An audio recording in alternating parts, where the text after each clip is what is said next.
رمضان میں امت محمدیہ کے لیے 5 خصوصیتیں۔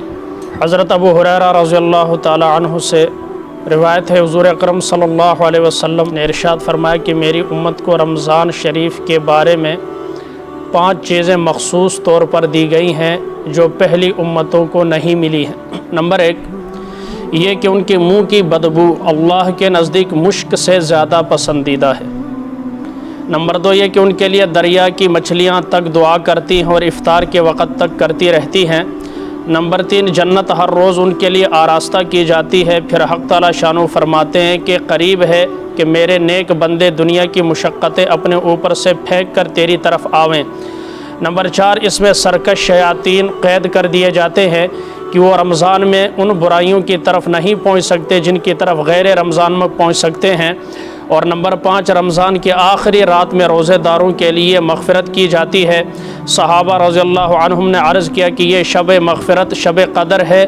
فرمایا نہیں، بلکہ دستور یہ ہے کہ مزدور کو کام ختم ہونے کے وقت مزدوری دے دی جاتی ہے۔ نبی کریم صلی اللہ علیہ وسلم نے اس حدیث پاک میں 5 خصوصیتیں ارشاد فرمائی ہیں جو اس امت کے لیے حق تعالی شانہ کی طرف سے مخصوص انعام ہوئیں، اور پہلی امت کے روزے داروں کو مرحمت نہیں ہوئی۔ کاش ہمیں اس نعمت کی قدر ہوتی اور ان خصوصی عطایا کے حصول کی کوشش کرتے۔ نمبر 1 یہ کہ روزے دار کے منہ کی بدبو جو بھوک کی حالت میں ہو جاتی ہے، حق تعالی شانہ کے نزدیک مشک سے بھی زیادہ پسندیدہ ہے۔ شراح حدیث کے اس لفظ کے مطلب میں 8 قول ہیں جن کو موطا کی شرح میں نقل کیا جا چکا ہے، مگر ان میں سے 3 قول راجح ہے۔ پہلا قول یہ کہ حق تعالی شانہ آخرت میں اس بدبو کا بدلہ اور ثواب خوشبو سے عطا فرمائیں گے جو مشک سے زیادہ عمدہ اور دماغ پرور ہوگی۔ یہ مطلب تو ظاہر ہے اور اس میں کچھ بود بھی نہیں۔ نیز در منصور کی ایک روایت میں اس کی تصریح بھی اس لیے یہ بمنزلہ متعین کے ہے۔ دوسرا قول یہ کہ قیامت میں جب قبروں سے اٹھیں گے تو یہ علامت ہوگی کہ روزے دار کے منہ سے ایک خوشبو جو مشک سے بھی بہتر ہوگی وہ آئے گی قبر سے اٹھنے کے بعد۔ تیسرا مطلب جو بندے کے ناقص رائے میں ان دونوں سے اچھا وہ یہ کہ دنیا ہی میں اللہ کے نزدیک اس بو کی قدر مشک کی خوشبو سے زیادہ پسندیدہ ہے، اور یہ امر باب المحبت میں سے ہے۔ جس کو کسی سے محبت و تعلق ہوتا ہے اس کی بدبو بھی فریفتہ کے لیے 1000 خوشبوؤں سے بہتر ہوا کرتی ہے جس سے محبت ہوتی۔ تبخیر مادہ کی وجہ سے، معدہ خالی ہونے کی وجہ سے جو ایک بو سی آتی ہے وہ اللہ کے نزدیک مشک و عنبر سے زیادہ پسندیدہ ہے اور محبوب ہے۔ یہ روزے دار کو اللہ تعالیٰ انعام عطا فرماتے ہیں۔ آگے جو خصوصیتیں ہیں وہ کل پڑھیں گے، لیکن یہ پہلے ختم کر دیں۔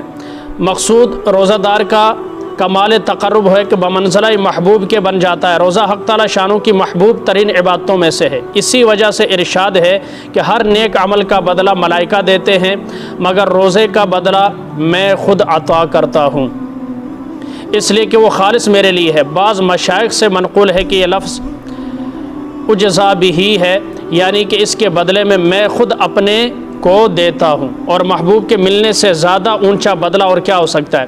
ایک حدیث میں ارشاد ہے کہ ساری عبادتوں کا دروازہ روزہ ہے، یعنی روزے کی وجہ سے قلب منور ہو جاتا ہے جس کی وجہ سے ہر عبادت کی رغبت پیدا ہوتی ہے۔ مگر جب ہی کہ روزہ بھی روزہ ہو، صرف بھوکا رہنا مراد نہیں بلکہ آداب کے رعایت رکھ کر ہو۔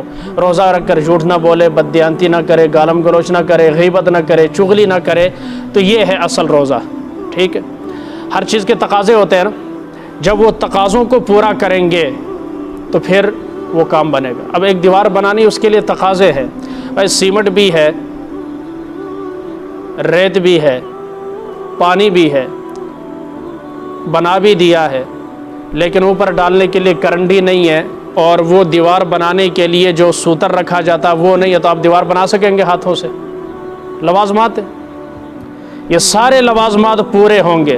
اگر صرف اوزار ہے، سیمنٹ نہیں ہے، ریت نہیں ہے، دیگر چیزیں نہیں ہیں، تب بھی دیوار نہیں بنا سکتے۔ اوزار تو ہیں، کہ میرے کو اوزار ہے، دیکھو کیا بن جائیں۔ بندہ پوچھے بھائی سیمنٹ نہیں ہے، سریا نہیں ہے، اور یہ ریت نہیں ہے، کیسے بناؤ گے؟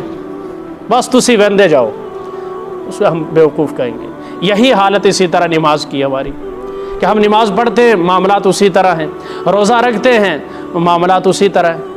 تو زندگی کے اندر تبدیلی نظر نہیں آتی. تبدیلی آئے گی عمل سے. جتنے لوازمات ہیں انہیں کیا کریں؟ پورا کریں. کوئی بھی ایک لوازم کم ہوگا تو وہ کیا نظر آئے گا؟ ناقص نظر آئے گا.